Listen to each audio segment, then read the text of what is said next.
Parce que tout le territoire n'est pas couvert par des périmètres gérés par l'architecte des bâtiments de France, d'une part, et l'architecte des bâtiments de France peut émettre des préconisations, peut même aller jusqu'à interdire l'installation de panneaux photovoltaïques, et ça ne concerne pas toutes les communes du territoire, ni enfin, sur les mêmes communes, ça peut aussi ne pas concerner certains quartiers. Donc sur ces espaces qui ne sont pas concernés par les périmètres des architectes des bâtiments de France, il faut que nous, on donne le là, qu'on donne la règle pour justement que... Vous ne pourrez pas influencer le... Ah non, par contre, l'architecte des bâtiments de France, il a son idée, et puis elle est arrêtée, et on ne peut pas l'influencer sur ça. Village, quand vous avez une église, en gros, vous ne pouvez pas mettre de panneaux solaires.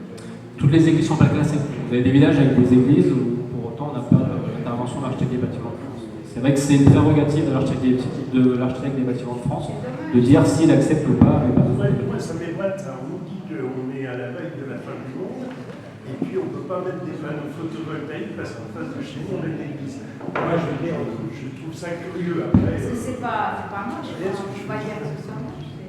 C'est un fonctionnaire de l'État, l'architecte des bâtiments de France, donc voilà, on n'a pas la main sur sa décision, malheureusement, ni en termes de droit. Je termine rapidement, puis on va passer aux questions, parce que je pense qu'il y en aura quelques-unes.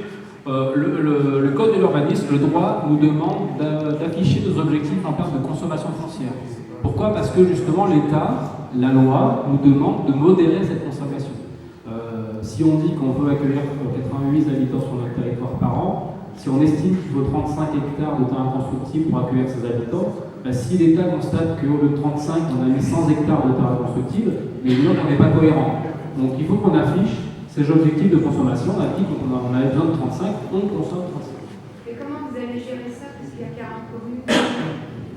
On essaye de gérer au mieux en discutant. Et puis, je veux dire, s'il y a un village qui décide de 50 maisons, ça y est, on a consommé. On leur dit que non, l'objectif pour eux, c'est pas 50, c'est 10 ou 5, et à eux de reprendre la copie pour arriver à autoriser le 10 ou 5. Et pas 50. Comment se coordonner? C'est par année? C'est par tranche d'une année?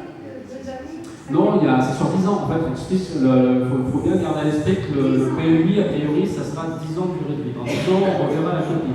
Donc, ça, c'est important, déjà, parce que je pense qu'on aura certaines questions dans ce sens-là. C'est pas parce qu'aujourd'hui, le terrain demain plutôt, le terrain ne sera pas constructible dans le PEI, que dans 10 ans, il ne pourra pas le redevenir, ou le devenir.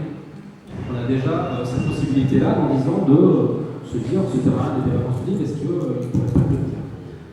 Et on est vraiment sur un échange de 10 ans. Donc 88 habitants par an pendant 10 ans, 892 nouveaux habitants, 49 logements neufs, 490 sur 10 ans, etc. On a 490 logements à répartir sur 42 communes. 49 logements par an, et tout à l'heure, ça fait à peine plus d'un logement par commune. Mais on fait le bilan chaque année? Il n'y a pas un bilan qui est fait chaque année. La loi demande à ce qu'un bilan, effectivement, soit fait tous les 3 ans pour éventuellement envisager la révision du document avant l'échange des bilans. Les 3 ans. En termes de consommation foncière, pour l'habitat, sur les 10 années passées, on a 31 hectares qui ont été consommés pour construire des logements. L'objectif affiché par le PUI, c'est 35. Donc on consomme à peine plus que ce qui s'est passé 10 ans avant pour les 10 prochaines années. 35 hectares, c'est le besoin brut.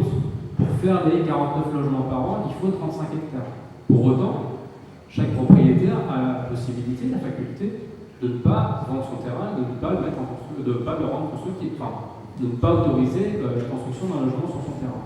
Donc on sait très bien que pour 35 hectares nécessaires, il va bien sûr falloir qu'on en mette un petit peu plus pour atteindre notre objectif en termes de production de logement. Donc de 35, alors là on vous a dit 45, on est en train de retravailler un petit peu cette notion de 45 hectares avec ce qu'on appelle la rétention foncière.